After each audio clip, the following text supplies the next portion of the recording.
سب سے پہلا حملہ کیا ہے انہوں نے خانہ رسول پر. رسول کے جد امجد ان کی قبر کو مسمار کر دیا گیا. رسول کی والدہ محترمہ ان کی قبر کو مسمار کر دیا گیا. رسول کے والد محترم کی قبر کو مسمار کیا گیا. رسول کی بیٹی کی قبر کو مسمار کیا. رسول کے بیٹے کی قبر کو مسمار کیا. رسول کے نواسے کی قبر کو مسمار کیا. رسول کے چچا کی قبر کو مسمار کیا. رسول کے اصحاب کی قبر کو مسمار کیا. رسول کے ازواج کی قبر کو مسمار کیا. 4 مقامات پر قرآن مجید میں شاعر اللہ کا لفظ استعمال ہوا ہے. شاعر اللہ وہ علامات جو لوگوں کو پہچان کرواتی ہے پروردگار کی، انہیں کہا جاتا ہے شاعر اللہ. 4 مقامات پر شاعر اللہ کا لفظ قرآن مجید کے اندر استعمال ہوا. اس میں سے 2 مقام ایسے ہیں کہ جہاں حکم دیا گیا ہے، بیان کیا گیا ہے کہ شاعر اللہ کی تمہیں کیا تعظیم کرنی ہے، کیا کرنا ہے. اور 2 مقامات وہ ہیں جس میں مصداق بیان ہوئے ہیں، مثالیں بیان ہوئی ہیں. شاعر اللہ کہتے کسے؟ سورہ مائدہ کی آیت نمبر 2 میں ارشاد ہوا، بسم اللہ الرحمن الرحیم، یا ایھا الذین آمنوا لا تحلوا شعائر اللہ، اے صاحبان ایمان شاعر اللہ کی بے حرمتی نہ کرو، شاعر اللہ کی توہین نہ کرو، اس کو کم اہمیت نہ سمجھو، بے ارزش نہ مانو. یہ سورہ مائدہ کی آیت نمبر 2. دوسرا ارشاد ہوا سورہ حج کی سورہ نمبر 22 آیت نمبر 32. ارشاد ہوا وَمَن يُعَظِّمْ شَعَائِرَ اللَّهِ فَإِنَّهَا مِن تَقْوَى الْقُلُوبِ. پہلا حکم کیا تھا؟ پہلا حکم یہ ہے کہ بے حرمتی نہ کرو. اب کیا کریں؟ وہ قرآن مجید نے بیان کیا. شاعر اللہ اگر تمہیں کہیں نظر آتے ہیں تو ان کی تعظیم کرو، ان کا احترام کرو. اور یہ احترام کیا ہے؟ فَإِنَّهَا مِن تَقْوَى الْقُلُوبِ، یہ دل کا تقویٰ ہے. دیکھیں تقویٰ ہر چیز کا ہوتا ہے. تقویٰ آنکھوں کا بھی ہوتا ہے، تقویٰ زبان کا ہوتا ہے، تقویٰ شکم کا ہوتا ہے، تقویٰ اعضاء و جوارح کا ہوتا ہے، لیکن سب سے بہترین تقویٰ دل کا تقویٰ ہے. اگر یہ دل کا تقویٰ حاصل کرنا ہے تو کس کی تعظیم کرنی ہے؟ شاعر اللہ کا احترام کرنا ہے. یہ 2 حکم قرآن مجید کے اندر بیان ہو گئے. اب شاعر اللہ کہتے کسے ہیں؟ کون ہے شاعر اللہ کے اندر؟ 2 مقامات پر قرآن مجید نے بیان کیا اور مثالیں دی ہیں، بتایا ہے کہ شاعر اللہ کی یہ مصداق ہو سکتے ہیں.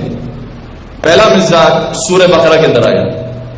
سورہ بقرہ کی آیت نمبر 158 ارشاد ہوتا ہے ان الصفا والمروہ من شعائر اللہ.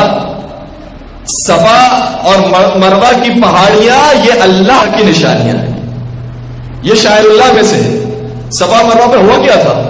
کیوں یہ اللہ کی نشانیاں ہیں؟ سوال ہی پیدا ہوتا ہے کہ صفا مروہ کو کیوں پروردگار نے شاعر اللہ قرار دیا؟ کہا اس لیے قرار دیا ہے کیونکہ ہماری ایک نیک بندی، ایک جنتی خاتون اپنے بچے کی پیاس بجھانے کے لیے 7 مرتبہ دوڑتی ہے اور پروردگار پہ بھروسہ رکھتی ہے. تو وہ زمین کے جہاں پر وہ دوڑی ہے، ہم نے اس زمین کو شاعر اللہ قرار دے دیا. میں کہوں گا کہ جب ایک جنتی خاتون اپنے بچے کی پیاس بجھانے کے لیے دوڑے تو وہ زمین شاعر اللہ بن جاتی ہے. جب نواسے رسول جنت کے سردار اپنے علی اصغر کی پیاس بجھانے کے لیے 7 مرتبہ آگے اور 7 مرتبہ پیچھے ہو، کیا وہ خاک شاعر اللہ نہیں بن جائے گی؟ کیا وہ زمین شاعر اللہ نہیں ہوگی؟ کیا کربلا شاعر اللہ نہیں ہوگا؟ درود پڑھ دیجیے محمد و علیہ وسلم.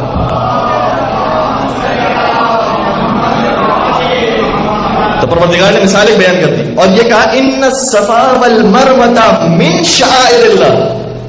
یہ نہیں کہا کہ صرف صفا اور مروہ پروردگار کے شاعر ہیں، صرف لفظ نہیں ہے. کہا صفا اور مروہ شاعر اللہ میں سے ہیں، یعنی شاعر اللہ تو بہت سے ہیں، اس میں سے چند شاعر اللہ صفا اور مروہ بھی. اور آخری آیت جس میں ایک اور مصداق بیان ہوا سورہ حج کی آیت نمبر 36 میں ارشاد ہوتا ہے وَالْبُدْنَ جَعَلْنَاهَا لَكُمْ مِنْ شَعَائِرِ اللَّهِ. کمال ہو گیا، کمال ہو گیا. اب تک تو ہم یہ سمجھ رہے تھے کہ شاید خانہ کعبہ وہ شاعر اللہ میں سے ہوگا، شاید مسجد نبوی شاعر اللہ میں سے ہوگی، شاید خود رسول اللہ اور آل رسول کے خاندان یہ آل رسول یہ شاعر اللہ میں سے ہوں گے. کہا نہیں، یہ تو بہت بڑی بڑی مثالیں ہیں. وہ اونٹ جو رائے خدا میں قربان ہوتا ہے ہم نے اسے بھی شاعر اللہ قرار دیا کیونکہ وہ اونٹ نشانی ہے پروردگار کی. وہ اونٹ قربان ہو گئے ہم دیکھتے ہیں تو پروردگار یاد آتا ہے. میں کہوں گا کہ اگر ایک اونٹ رائے خدا میں قربان ہو جائے تو شاعر اللہ میں سے بن جاتا ہے، اور وہ ہستی جس نے اونٹوں کی قطار دے دی ہو کیا وہ شاعر اللہ میں سے نہیں ہوگا؟ تو شاعر اللہ مسجد شاعر اللہ ہے، مدرسہ شاعر اللہ ہے، امام بارگاہ شاعر اللہ ہے، یہ فرش اعضا شاعر اللہ ہے، کیونکہ ساری چیزیں وہ ہے کہ جب ہم دیکھتے ہیں ان کو تو پروردگار یاد آتا ہے۔ کربلا شاعر اللہ ہے، نجف شاعر اللہ ہے، مدینہ شاعر اللہ ہے، کاظمین شاعر اللہ ہے، سامرہ شاعر اللہ ہے، مشہد شاعر اللہ ہے، اور یاد رکھو یہ مسمار مقامات یہ شاعر اللہ میں سے ہیں۔ درود پڑھ دیجیے محمد و آلہ۔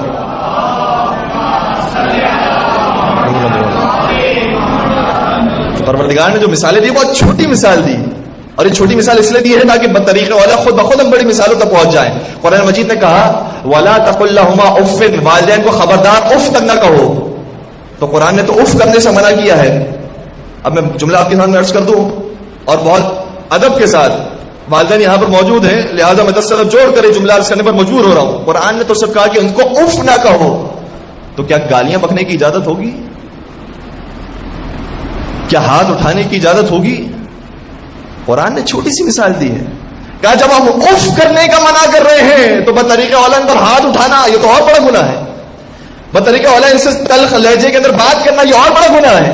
جب ہم تمہیں اف کرنے کا منع کر رہے ہیں، اسی طریقے سے جب ہم تمہیں اونٹ کے بارے میں کہہ رہے ہیں کہ وہ اونٹ جو رائے خدا میں قربان ہو جائے وہ شاعر اللہ کے اندر ہے، تو وہ جو جس کا پورا خاندان قربان ہو جائے کربلا کے میدان میں، کیا وہ شاعر اللہ میں سے نہیں ہوگا؟